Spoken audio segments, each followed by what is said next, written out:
All right.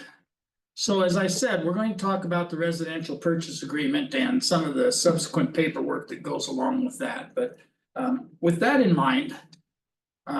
Carolyn has downloaded in the chat a packet of this week's information. So if you feel like you want to print it, or if you feel like you want to save it to your computer top, or if you feel like you just want to ignore it, that's okay too.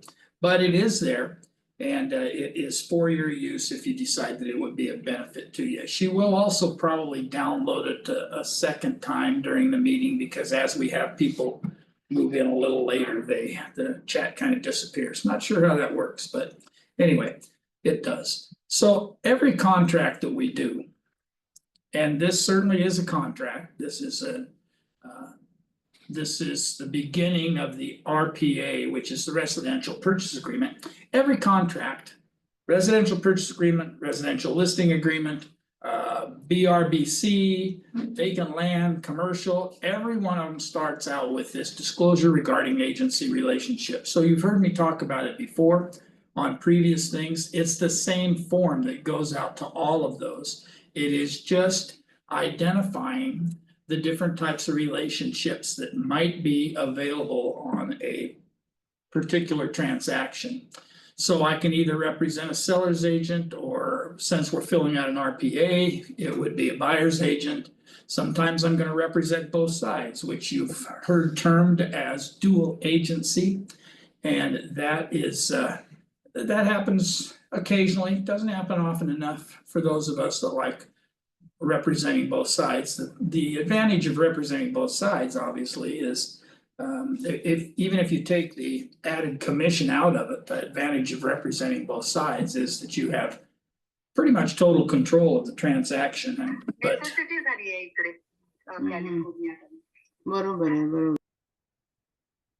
there we go. Sorry, I just had to mute somebody. Anyway, so we can represent both sides. The important thing to remember about representing both sides is you kind of have to represent each side individually. Don't smear things. Don't say, well, I think they might do this. Well, perhaps we should do this. I think you could ask for that. That don't give away your other side's representation. If you're representing a seller and a buyer comes to you, you just disclose the things that you and the seller have actually talked about. Price, when they'd like to close, things like that. So those kind of things are there. Dual agency does not mean that you give a lot of seller information away, because if you do, you are not representing the seller properly, because you wouldn't do that if another agent brought it to you. You wouldn't do that if somebody from Coldwell Banker, for instance, came in with and called you on the phone and said, well, what do you think if we did this and if we did that? Then that negotiation probably doesn't happen. And so it should not happen when you're representing both sides. Everybody signs off on this. They can read it as much as they want. These are all of the codes and everything else that went into developing this relationship thing. So if somebody really wanted to read through all that, and I doubt anybody will, and it doesn't even call for a signature on this side. It used to, but it no longer even needs a signature. It's just an advisory and an explanation of all the things that relationship can do.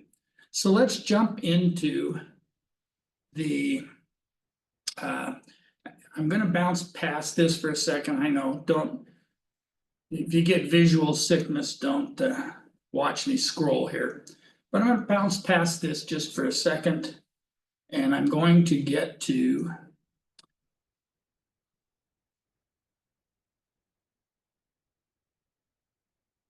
where am I at?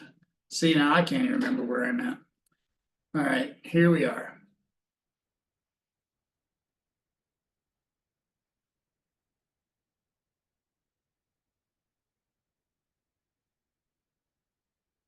Okay.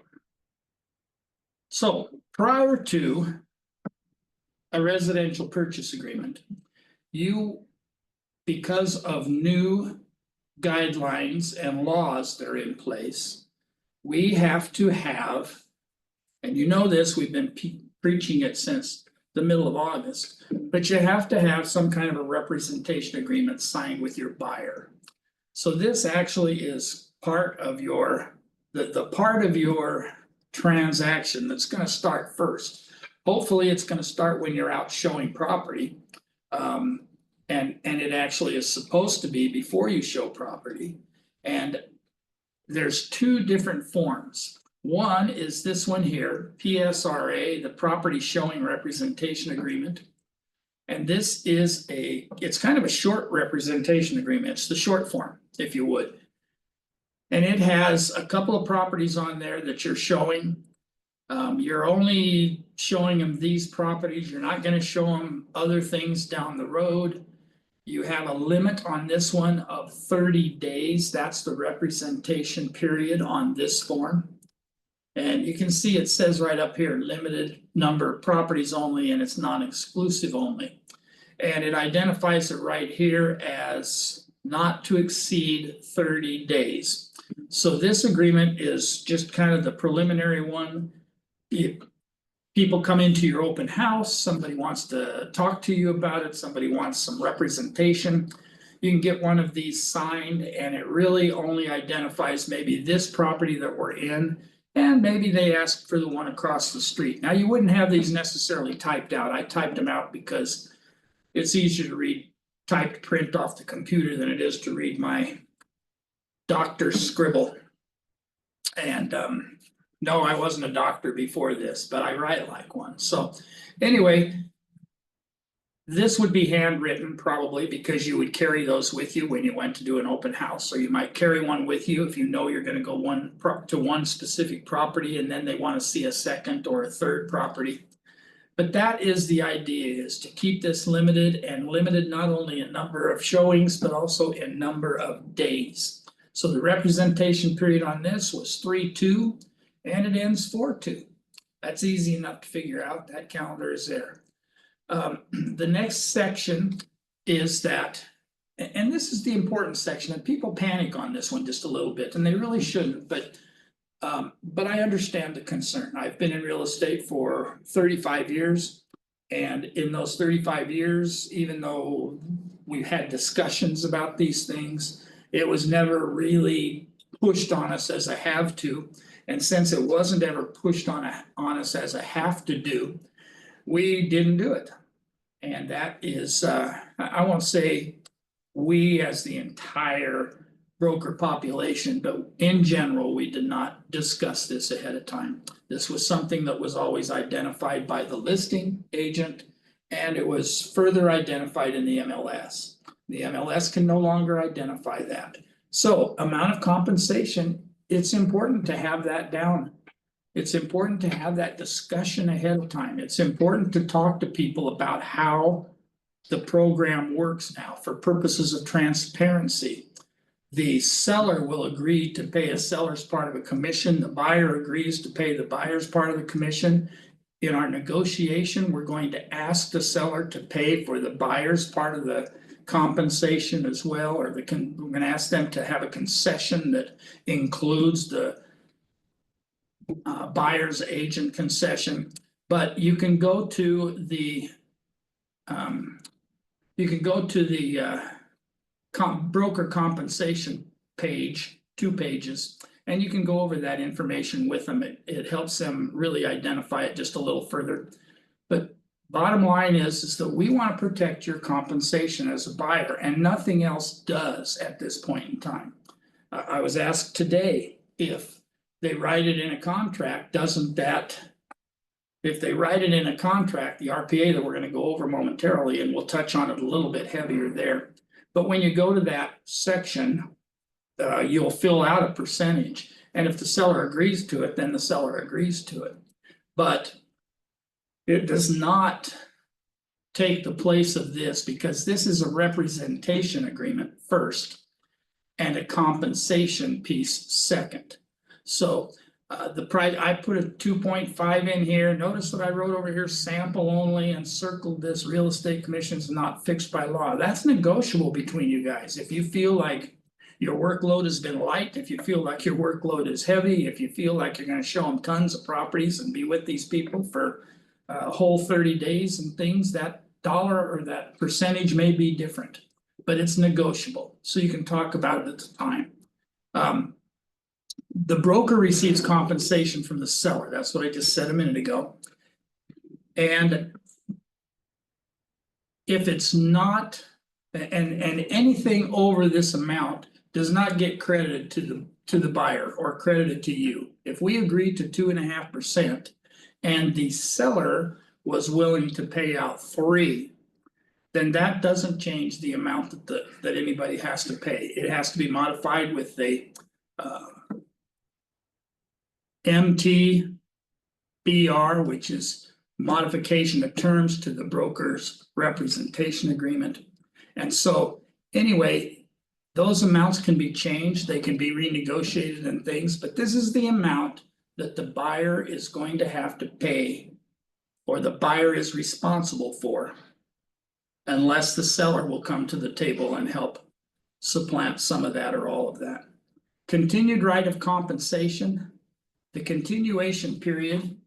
And you can, again, this is a negotiable amount. I wrote in 60 days, but I also wrote that it's negotiable, and it's calendar days.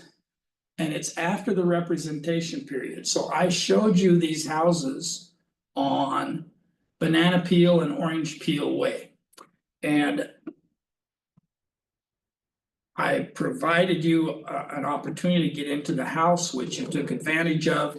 We may have written something down, we may not have written something down other than this form.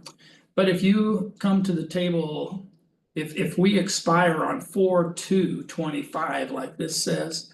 And I see that you wrote an offer on it on 4/18 or 5/2 or something. Then I potentially could still have the right to collect compensation. That's what the continuation period is designed for. It's to help you be able to stay in control. It's to help the buyer understand, if you explain it to them correctly, that if I show you these houses anytime in the next 30 days, if we write an offer on it, I get paid by you. If it's 60 days after that and you wrote it with another agent, that agent would still be liable to pay me some money. So it's kind of a protection for those people that are gonna try to work a deal on the side. And I can tell you that almost everything that's in these agreements comes from those deals that were worked on the side. So, or something similar to that. It almost always came from a lawsuit, a procuring cause thing.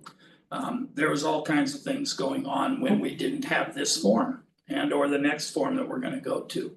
But understand that it's protection in several ways. Number one, it protects the agent. And CAR is actually a protection agency, among other things. CAR is representing realtors. And so they are trying to put paperwork together in a way that realtors are represented. And so these are for our protection. We have a period of time that we are going to represent this person. We have determined an amount of money. And of course, I explained to them that we're going to ask the seller to pay for that. But there's no guarantee.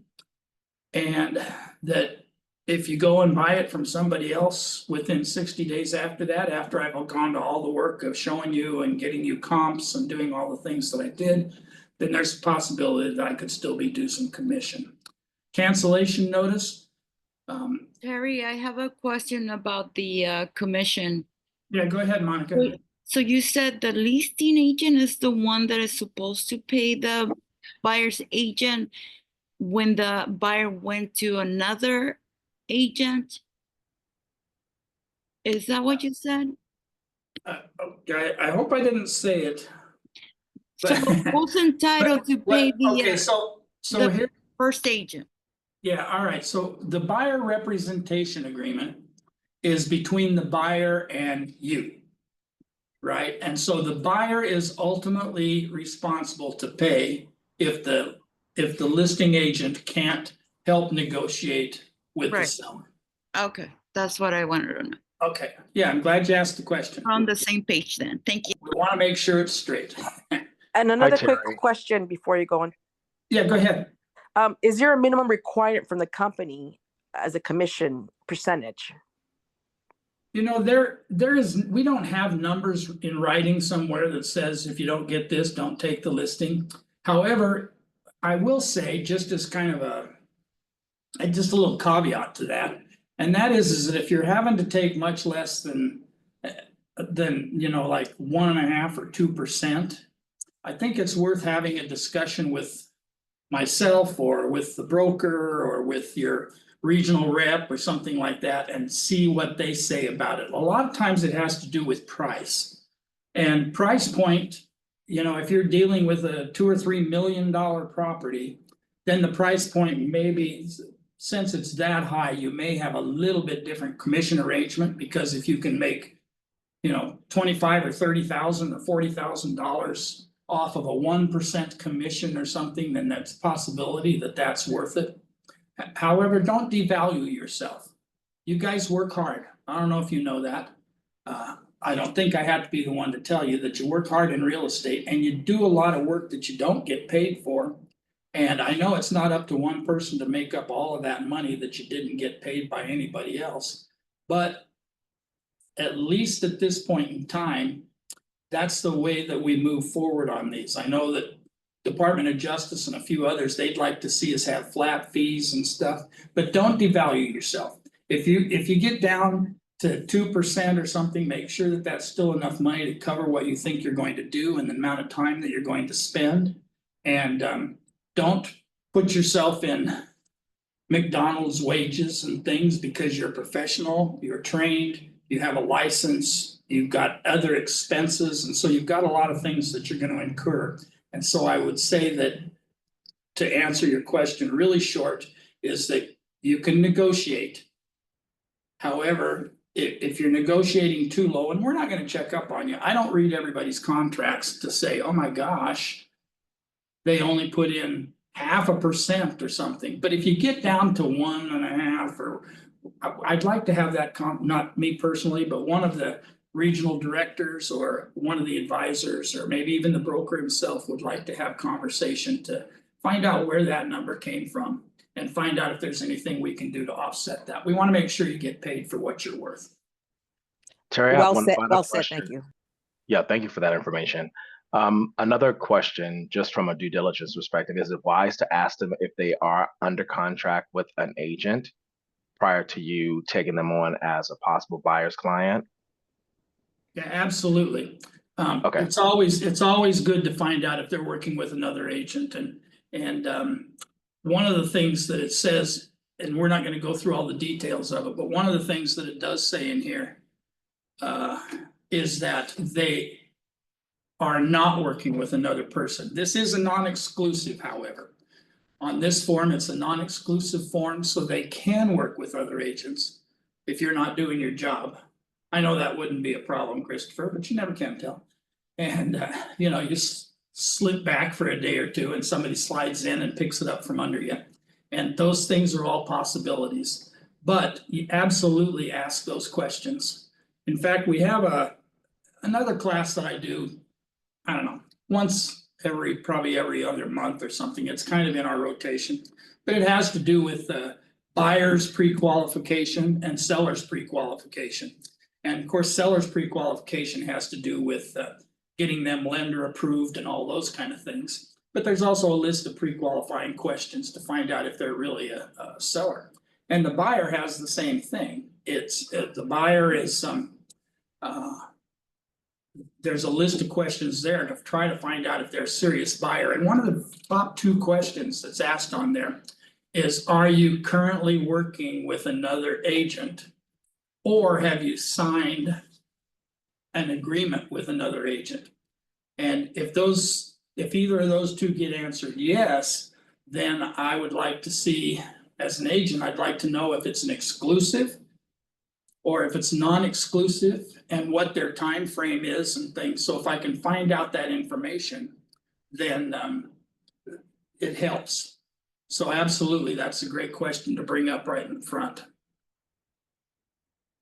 Okay, Sorry, when you're saying when it's non-exclusive, they could still be writing, they could still be working with other agents, non-exclusive. So they can work as many agents as they want to at a yes, non-exclusive? but not on a specific property that's identified. Oh, got it.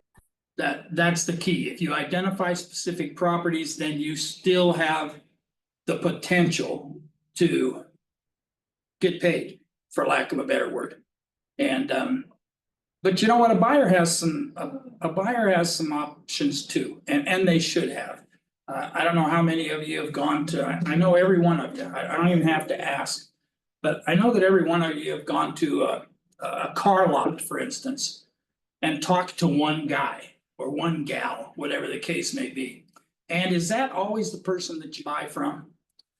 Not necessarily, you know, maybe I didn't like that guy. Maybe that guy told me that, maybe he came up to me and says, what can I help you find? Well, I'm just looking and I'm just starting my search and things. And he says, okay, well, if you need me, call me, I'll be in my office. And that's where the conversation goes. Or he goes over and grabs his Coke off the shelf and leans against the wall and things. Well, I'm not very impressed with that. And unfortunately, we have realtors that are as unimpressive.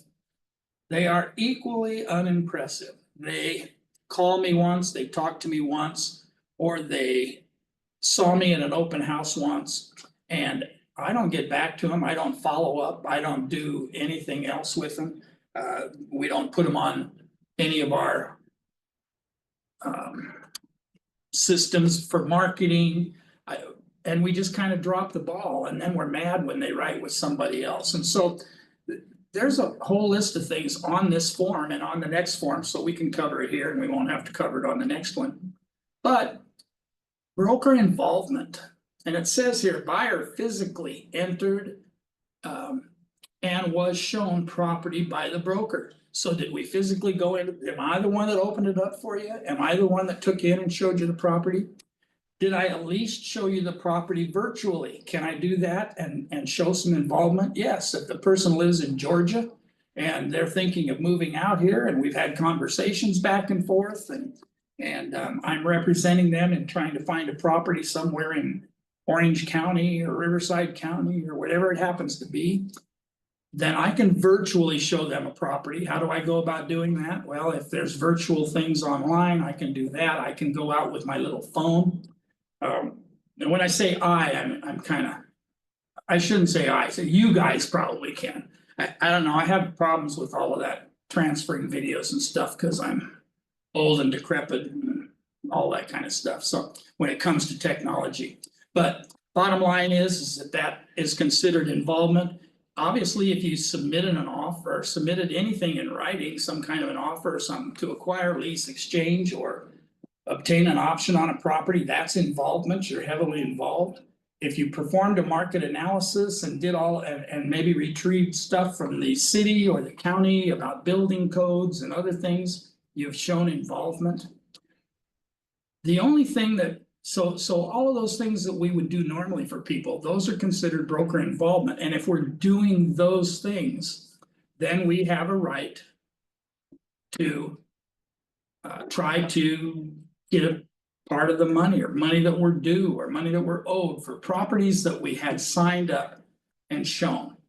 But remember, and this is the last one, however, merely sending buyers a list of properties shall not be deemed broker involvement.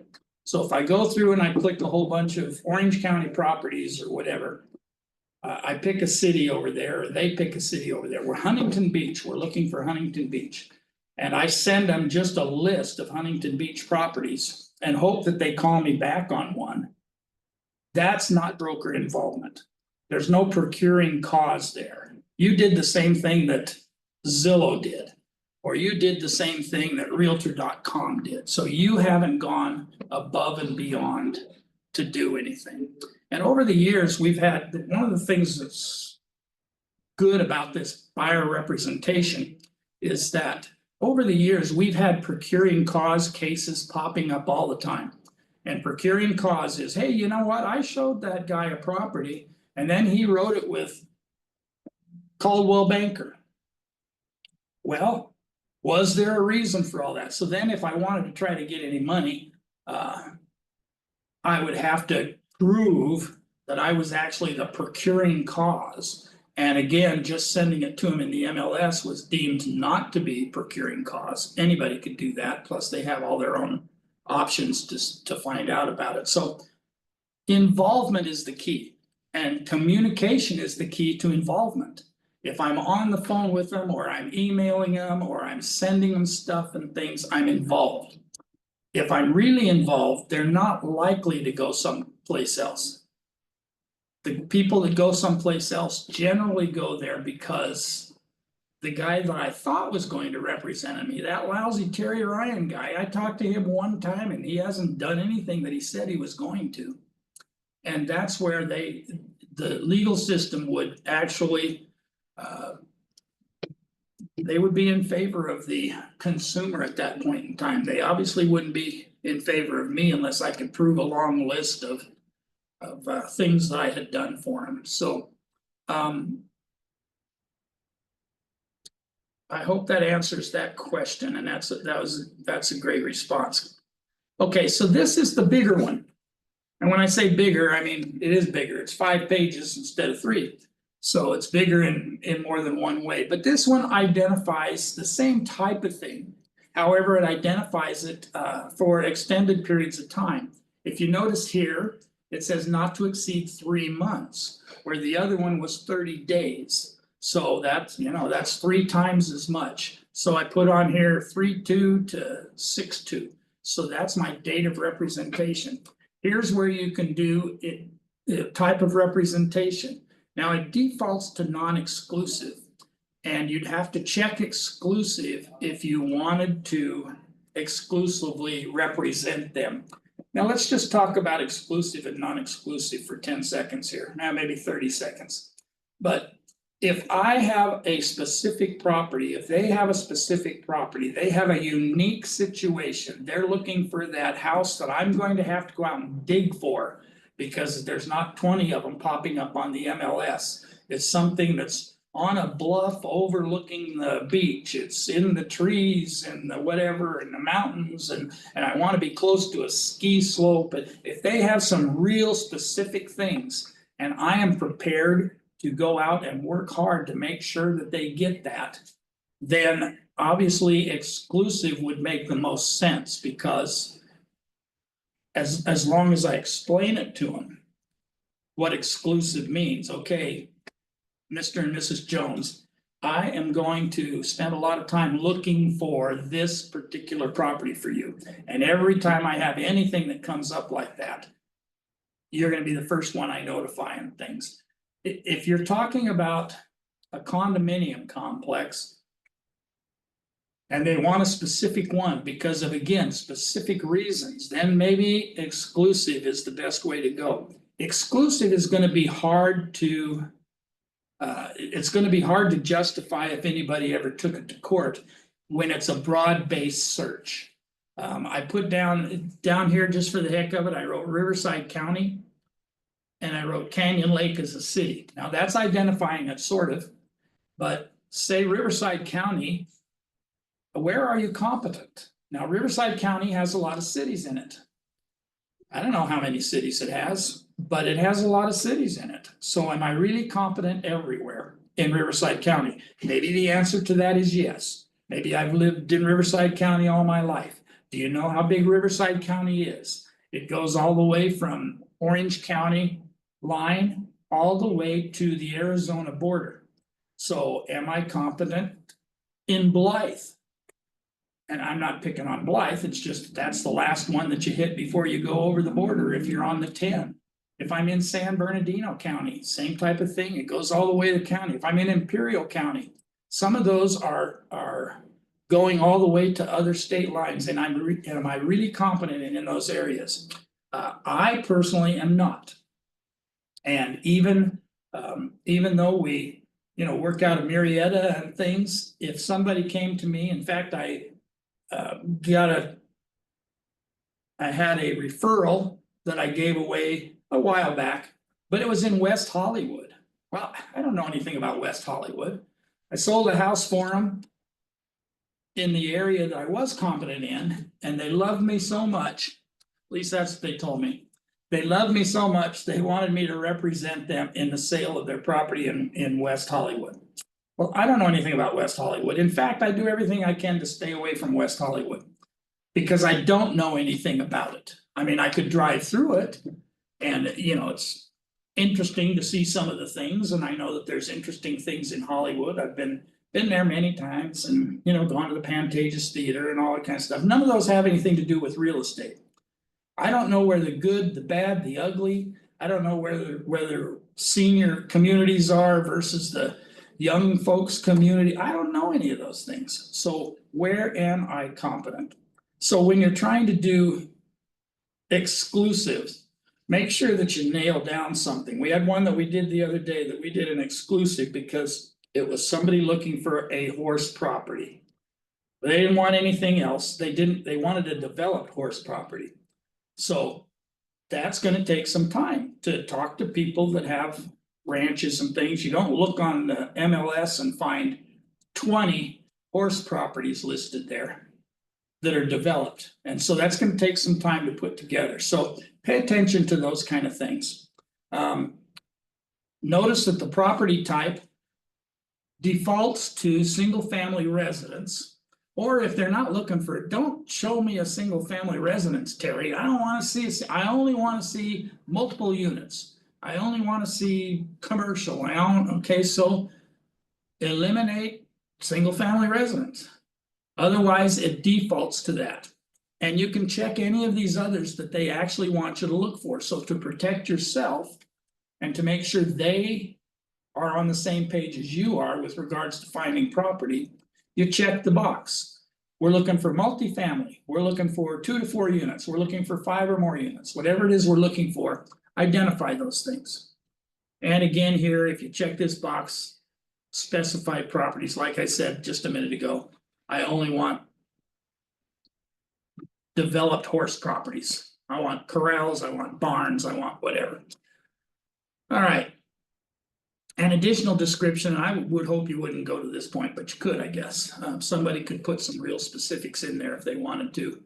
But really, if we can identify counties or cities or something like that, we're good. If you have developments in mind, I only want to go to, I want to live in La Cresta. And La Cresta kind of means the crest, right? So it's going to be, obviously you think from that they're going to be on a high hill, probably looking for views, something like that. So if they want to identify it further, then you can identify it further. All right. Properties excluded from representation. Well, I just wrote in here and you could put addresses or whatever, but properties that have been represented by other brokers.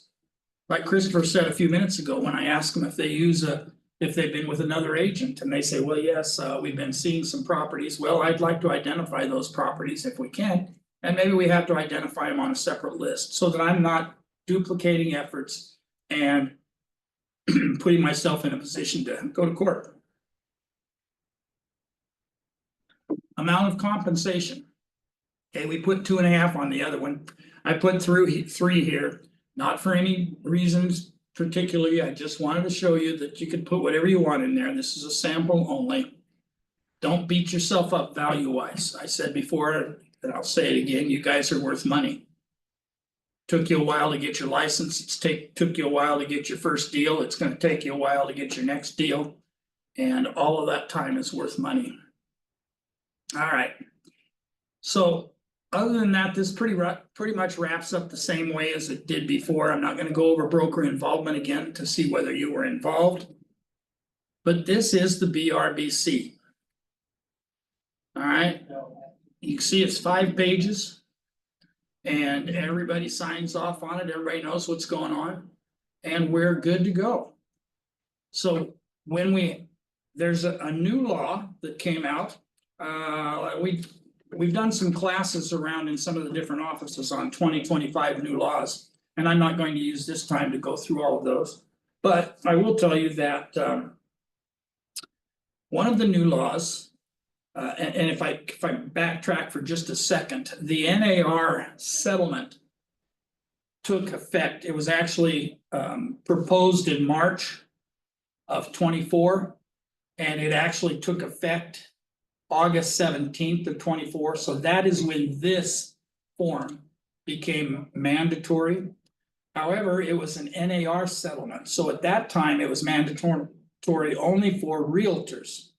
So if you were a member of the National Association of Realtors or a member of the California Association of Realtors, it impacted you. If you were only a licensee, and by the way, there are almost as many just licensees as there are realtors in the state of California.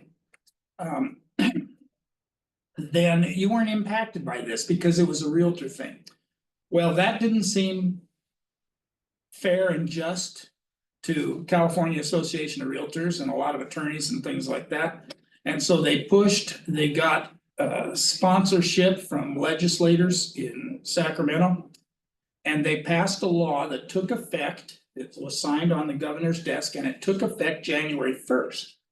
And the new law says that anybody who's licensed in real estate in the state of California has to use a buyer representation form and things. So for those people that thought, well, you know what, if I'm not a realtor, then I don't have to worry about buyer's representation, which in the past was true.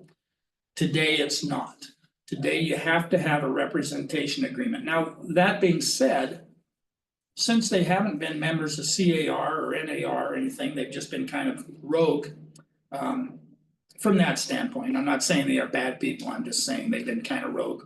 But anyway, they still have the option, although they do have to have a representation agreement, they still have the option of making their own.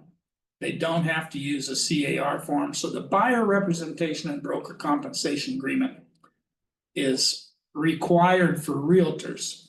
But some type of buyer representation and broker compensation now is necessary for everybody, whether you're a realtor or not. So people can't defer to just a licensee, and they can't use that in their advertising and things. So that kind of leveled that playing field. Now, one thing that it did that was kind of funny, and it's kind of strange, but that's okay. I've been around Sacramento enough to know that there's a lot of strange things that go up there. But in the law that came out in January, it says that the buyer representation and broker compensation agreement requirement is that it is signed and executed as soon as practicable, but no later than the buyer's offer to purchase. All right, so that's the one thing that's still different between licensees and realtors, because realtors are still bound by the NAR law, which says that you have to have it before you even show property. And for licensees or non-realtors, they just have to have it by the time they write an offer. So they still have to have one, but it's just that it may be dated the same day that the offer came in. So anyway, just a little caveat to know that there may be some differences coming in. We've already gotten a couple of them. I've had people send them over to me and say, can we use this? And I read through it and it covers the basic things, which is buyer representation, broker involvement, and compensation. And as long as it covers those things, I'm okay with it. So anyway, that being said, let's move on to the next step. Well, before I leave this, is there any other question on that might come to mind right away? Terry, I have one question. So Yes, go with ahead. regards to, with respect to like open houses, is there a form similar to the property showing a representation agreement that sort of outlines all of this, but you can put multiple names on it as opposed to just one agreement per person? Yes and Okay. no. Yes, there is an open house non-disclosure. Okay. OHND, and what non-representation disclosure, and what it's, you take that to an open house with you, and it says across the top of it, when it's explaining what it is, open house non-disclosure, anyway, non-representation disclosure. Across the top, it says for use with open houses and single party showing. Okay, And so that form is the one that has, I don't know, 7 or 8 lines down below that says that you sign in so that you can see the house. And that Okay. becomes the representation thing. The thing that it does not do is it does not talk about possible compensation and things. And so you Okay. still have to move to the secondary form, either that property showing, the one that's 3 pages long, or Yes, the sir. BRBC. So when you're getting ready to do something more than just let them into your open house, Mhm. then you have to have that. But that's a great question. And if they sign on that, you have the same right to discuss the property with them. However, Okay. it even says on there that this is for purposes of representing the seller.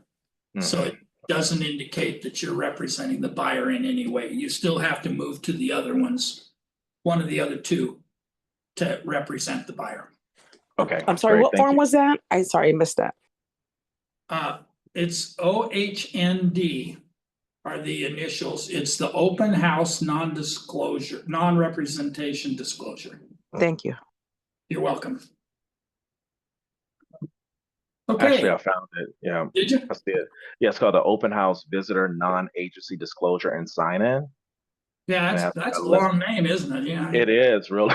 I was like, that's a lot to remember, but that's But you okay. see where it says across the Yes, sir. top, Christopher, where it Mhm. says for a single party, it's for either Yes, way. sir.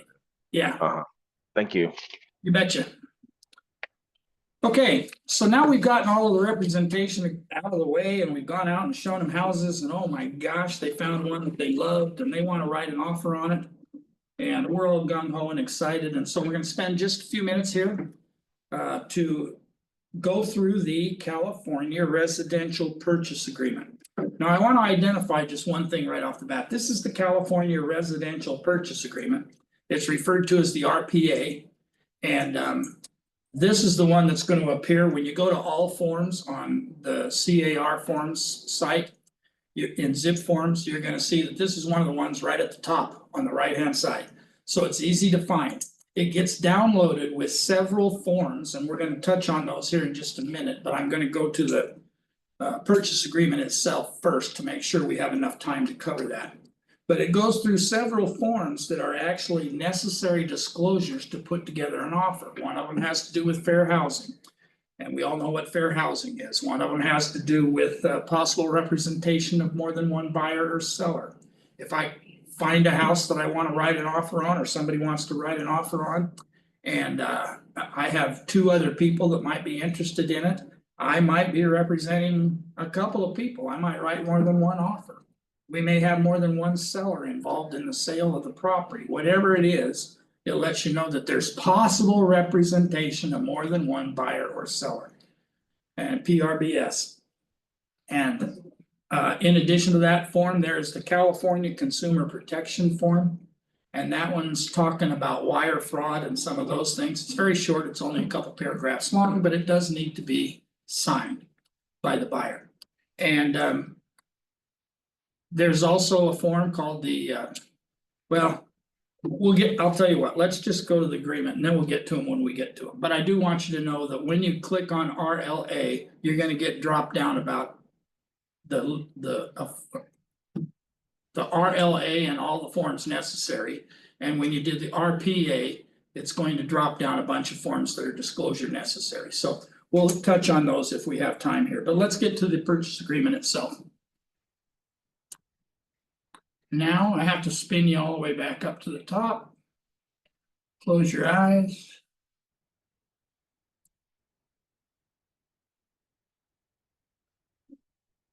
All right. California Residential Purchase Agreement and Joint Escrow Instructions. That hasn't changed.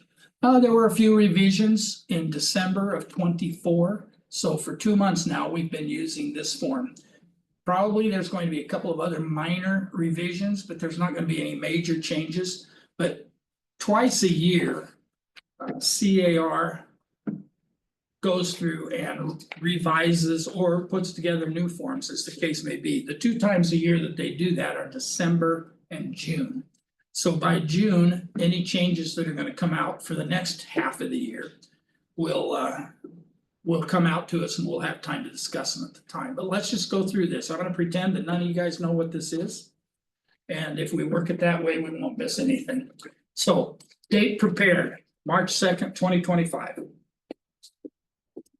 Date prepared is different than the date accepted. This is not the date that we use for all of our 17 days for this and 7 days for that and all of the contingency periods and things. The time frame is going to be on the last page where the final signature is put in place and when the final signature is put in place. But the date prepared is the date that Zip Forms is going to remember. So if you write more than one offer for I'm a Learnin', then you will have different dates in there. This tells you a date that's prepared. So I prepared this yesterday because today's the 3rd. So I put this together yesterday, and if I didn't get it signed until tomorrow or the next day, then that tomorrow or the next day is actually going to be the day that all the contractual dates start. So this, don't get confused and have anybody think that this is the date, unless they sign it the same day. If I put it together yesterday and they signed yesterday, then that's one thing. But remember, it's the last date and signature on the form. So this is an offer from I'm a Learnin', and the property to be acquired is 4321 Banana Peel Way, situated in Canyon Lake, Riverside County, zip code and APN, all important things to put on there. They're important things to put on there for identification of the property for escrow, because up on top here it says and joint escrow instructions.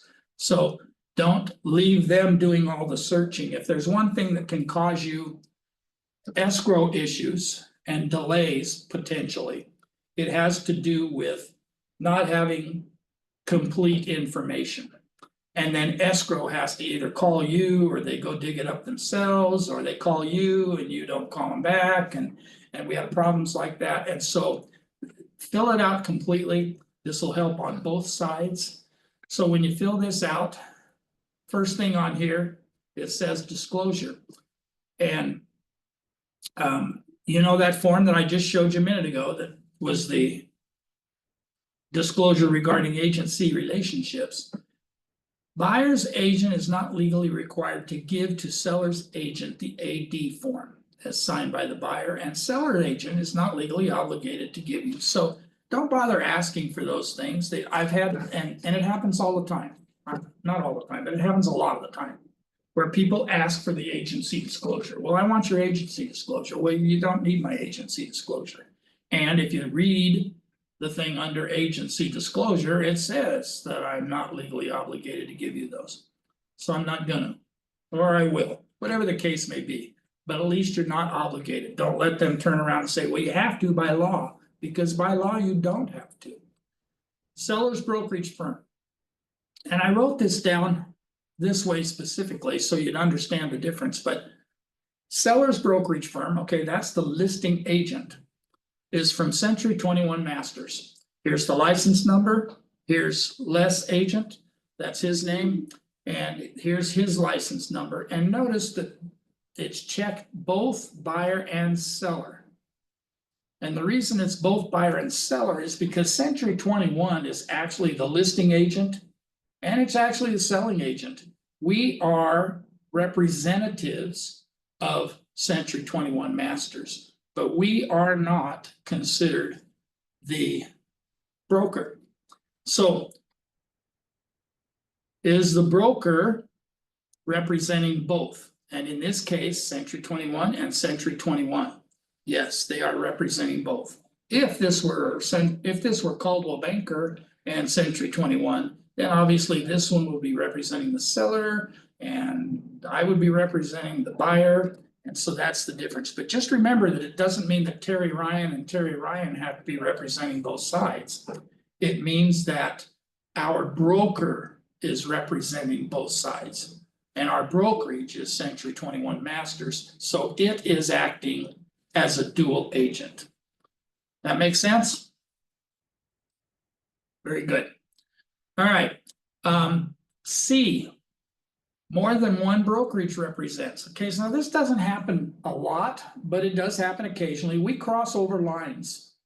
I don't mean that in a bad way, but we cross over borders and things sometimes. And we have people that we know that want to sell a property or want to buy a property, and they're in a different, we've got several agents right now that are working with agents out of like Arrow Bear or Lake Arrowhead or some of those cities that are up in the, or Mammoth, or some of those cities that are up in the mountains, and they consider themselves resort community, and they are better qualified to sell than I am up in those things. And so we have several agents right now that are working with agents from those kind of areas where I still want to be involved because it's a good friend of mine, it's my sister, it's whatever. And I want to still be involved in the process, but would you accept a referral and working with another agent? And you work those terms out with the other agent. And there's a form called ABA, which is an additional broker addendum. So we make those adjustments, but that's a possibility. So I want to let you know that. All right. Purchase price. So now here we go to terms. Terms is our next thing. That's our most important thing. Just not very many years ago, about 3 years ago or something, this was put in the form of a grid. Prior to that, it all used to be written like this, all the way down. So you had to read through all of these sentences to get through everything, and buyers and sellers and people involved didn't understand half of it. So we spent some time, a couple of years actually, putting it into grid form and then answering what it actually was and describing what it actually was in paragraphs following, so that somebody could get the basics, so that the transparency of the contract became, well, it was a crucial issue to start out with, and this just further identifies it. So by putting it in this grid form, we are making it easier for everybody to read. So those of you that are just learning it this way, yay. That's the easiest thing to do. I'm glad you're not having to bounce back from the way it used to be. So we have a purchase price. What's tops on everybody's mind? Two things that are tops on everybody's mind is purchase price and how much money am I gonna make? So those are the things they care about. You can tell me what Joe down the street sold for, and you can tell me about all the other things you want to, and we actually need to come up with our own comps and things. But the bottom line is people want to know what they're gonna walk away with. And so these next couple of pages become very critical as far as being able to determine that. So this purchase price is $750,000. If it had been all cash, I would check this box, but since it's not, I do not do anything with that box. Close of escrow, and since we're not doing all cash, close of escrow will be determined by a combination of things. One is how long it's taking to get escrows closed right now. Talking with a lender to find out how quick they can get a specific loan done. And what's convenient to the buyer at the time, and that may be negotiated out, but at the time. And so I just put 40 days in here. And the reason I put 40 is because it seems like everybody puts 30 or 45. Those seem to be magic numbers in escrow. And the reason I put 40 in there is because I wanted to indicate to you guys that that can be discussed. It can be anything. There's no magic number. It doesn't have to be in 30-day increments. It doesn't have to be in 15-day increments. Whenever you think you can get it closed, and the buyer thinks he can get his money together, and the lender thinks he can fund a loan, that number can help put that days after acceptance in place for you. So don't get locked into the 30 days or the 45 days. Ask the people that are involved and find out from them what they actually think's going on. So you guys starting to see with all this stuff that we're talking about where your value comes from? When you talk about whether or not you're gonna give away commission, or whether or not you're gonna do this or you're gonna do that, or how much time you're gonna spend or anything, you're doing a lot of things if you're doing it right. And when you're doing all of those things, it's worth money. Initial deposit, there's no magic in the initial, oh, whoops, I skipped one. All right. Expiration of offer. This is actually a protection for the buyer a little bit, and that is if I don't get an answer back within 3 days, I have the right to just withdraw my offer. If they accept it on day 5 or 7 or 10 or whatever it happens to be, I have the right to stay in the ballgame, but I'm not contracted to stay in it any longer than 3 days after, unless I change it down here. Because I can put a different date on it if I want to. And this isn't live, so I can't type into it right now, but anyway. Initial deposit amount, again, initial deposit amount is it's a negotiating thing, but it's also something that you line up with a buyer, you line up with a lender to find out what kind of a loan they're getting. In this case, we're getting a 90% loan. It's a 10% down. 10% down can be used for anything you want to, because the deposit turns into down payment. Bottom line, I mean, that's what happens. They don't get this back after they bring in this amount of money. 75,000 will go towards the purchase price. It's also important for the lender to know that amount, so he'll tell you that amount. Or when you're talking on the phone with her, she'll say, this is a 10% conventional loan, 10% down conventional loan. Or it could be 10% FHA too, but 10% conventional loan in this case, because we didn't check any other boxes or anything. So here's our deposit amount. There's no magic number there. Somebody could say our deposit is a chicken. And if the seller were willing to accept the chicken as a deposit, if it was worth $1, that'd probably be okay. It's probably not gonna happen, but they could do whatever they want to. Obviously, the initial deposit is kind of shows how serious people are. I put 10%. We don't have to have a 10%. We can have a 3%. We can have a 1%. You can have whatever the buyer has that he can put down, but understand that the lower that price gets, the less appealing it is to a seller. And if you're dealing with competing offers, then you understand where that would come from. All Are right. you saying, I'm sorry, Terry, are you saying No, the go. lower, are you saying the lower the deposit amount that can sort of take you out of the negotiating game, or other offers might be selected over yours? Yes. Possibly? Okay, okay. Yes, and look at it from your side too, Christopher. If you had somebody that had if they $1,000 deposit on a $750,000 home. And you had 2 or 3 offers come in, they're not all gonna come in at 1,000. And the ones that are willing to risk the most are the ones that are the most solid. Got it. Almost, Okay. almost in all cases. Because you're also verifying that they have those funds, and if they have enough funds for that, then you know that they have enough funds to close escrow. They have enough money for their loan, they have enough money for their closing costs, they have enough money for their escrow fees and things, so.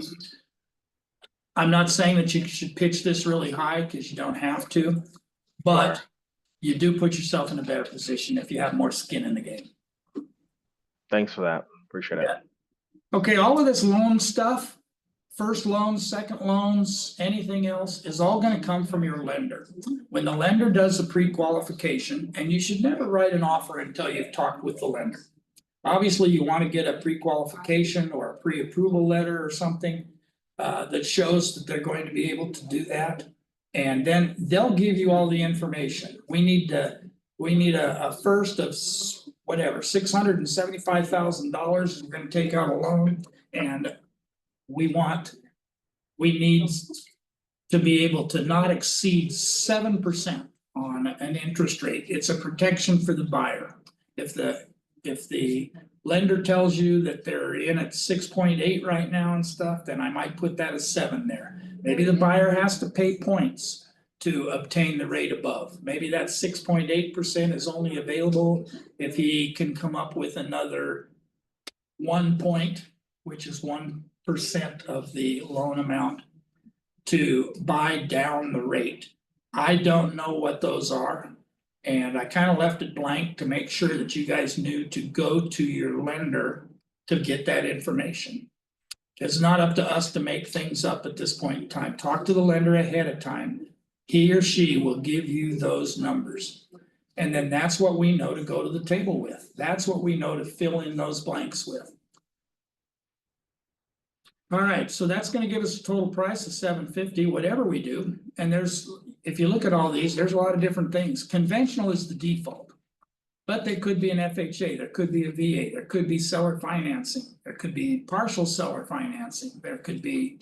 They could be taking out a second loan. Maybe they want to do 20% down so they can avoid MIP, mortgage insurance premium.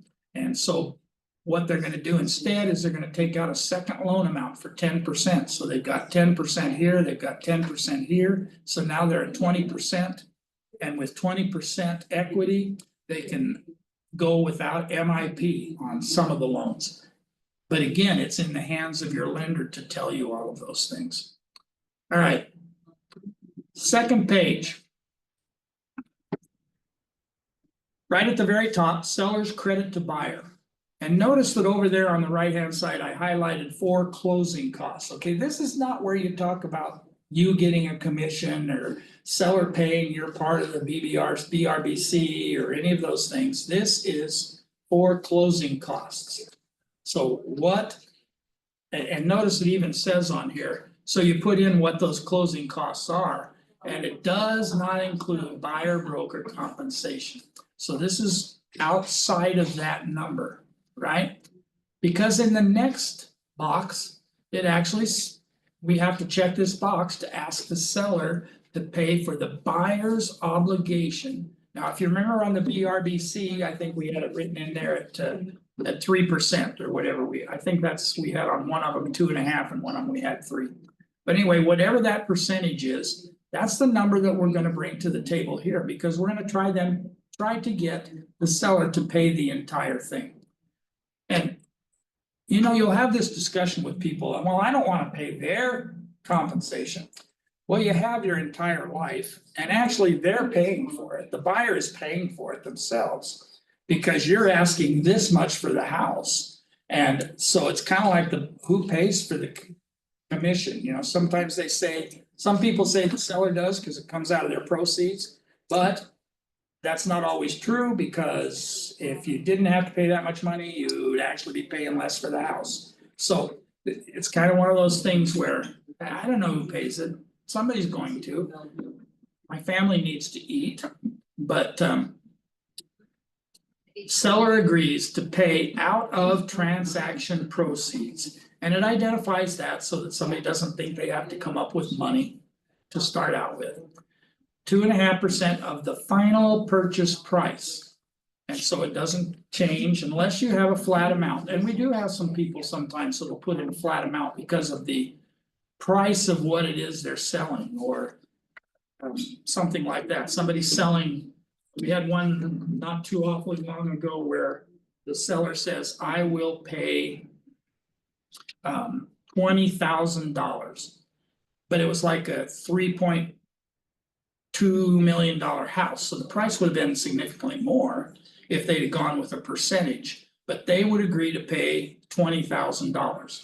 So do we want the $20,000 or not? And is our buyer willing to come up with the extra money or not? And so those are all part of the negotiation cycle that goes on.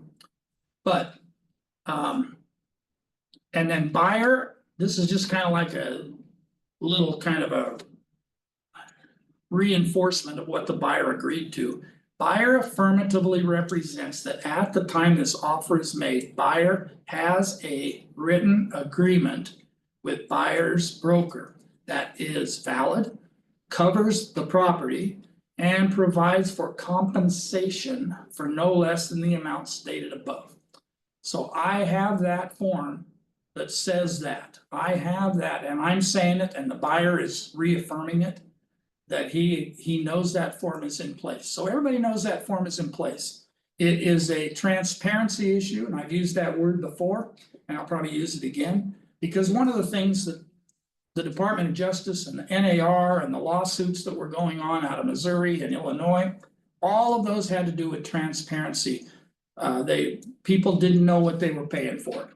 Buyer didn't know what they were paying for. Seller didn't know money was going to the buyer's agent. He thought it was all going to you. Whatever the case may be, there's a transparency thing, and that was part of the fight. It was only a small part of the fight, but it was part of the fight.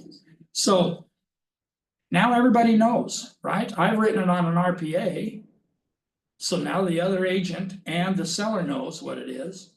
The buyer is affirming that the offer was, that there is a valid BRBC in place. And so everybody knows about this number and where it came from. All right, so we're gonna slide beyond that to verification of all cash. So if somebody checked that box on the front that says cash, then you need verification of that. If I were representing a seller, I would not feel comfortable sitting down with you and saying, well, the guy says that he can get the money. That's not verification of funds. Verification of funds is that if we're offering $750,000 for a property, I need to verify that I have more than $750,000 because it's gonna cost me money to close this. But I need to make sure that I have more than $750,000 accounted for. Understand that in proof of funds, the fact that they're getting funds from the sale of another house does not make it a cash deal, because now there's a contingency, isn't there? They don't have the money sitting in the bank. They don't have the money in a retirement account. They don't have the money under their mattress. Well, that wouldn't be good anyway. But they don't have the money anywhere else. It's coming from the sale of the house. So that is going to generate a contingency for the sale of a home. And that's not a cash deal. So if somebody checks cash, one of the things you need to do when you're proofing funds is to find out where that cash is coming from. And that's best served by giving somebody bank statements or giving somebody retirement accounts or something like that. They can black out the account number before they send it to you, because I don't want their account number. But I do want their name and the balance on the same page. I want to know that Terry Ryan has $760,000 in the bank ready to buy this property. That is cash. That is proof of funds. But anything else is not cash. So be careful when somebody says cash, that they're not just using cash from the sale of another house. Now, that's okay if they do that, but that's not proof of funds without providing a form that we're going to touch on here in just a minute. Clear down here, but it's cash is coming from the sale of the buyer's property. All right, so I want verification, or I want a pre-approval or something from the bank. That's what I want to send. When I send an offer in and I'm preparing this RPA and I'm doing all this disclosure stuff and I've got the BRBC and everything. When I send this in, I want to send it in with, and see, that's why it defaults to attach to offer. I want to send my pre-qualification in with the offer. Because then nobody sits around. Well, do they really have this money? Do they really have this loan? Well, we're in the process of working on it. Well, then when I'm representing my seller and somebody says they're working on it, is that the same thing as being pre-approved? It's not, is it? So anyway, I want to make sure those things are in place. Assignment requests, I'm not going to spend a lot of time on these two things right now. I will in just a minute. Assignment request is it doesn't happen very often, but sometimes developers and builders and investors and things will buy houses with the idea that they're already in escrow. They've already sold it. They're buying one, they're gonna fix it up and they're gonna resell it. And so rather than going through the process of doing two title things, they set up an assignment request for the new buyer and they'll move it in escrow. And the verification we're gonna go over in just a couple minutes. All right, so the loan. Or loans, either way, loan or loan plural, 17 days after acceptance, and I wrote on here business days. Because there's a difference between calendar days and business days. Business days is the bank open 17 days in a row. They are not. They're closed on Sunday, or they're closed on a holiday, or they're closed on whatever. So when you're referring to the bank or the lender, you are addressing it as business days. So that's really probably gonna be 21 days or 3 weeks or something like that before you're actually going to have those. If you were cash, you could check no loan contingency, and that would remove that as a contingency. Same thing with appraisal. So the appraisal is calendar days. And that's because appraisers work 7 days a week, pretty much. There are some that choose not to work on a Sunday or whatever, but they basically have 17 calendar days to do the appraisal.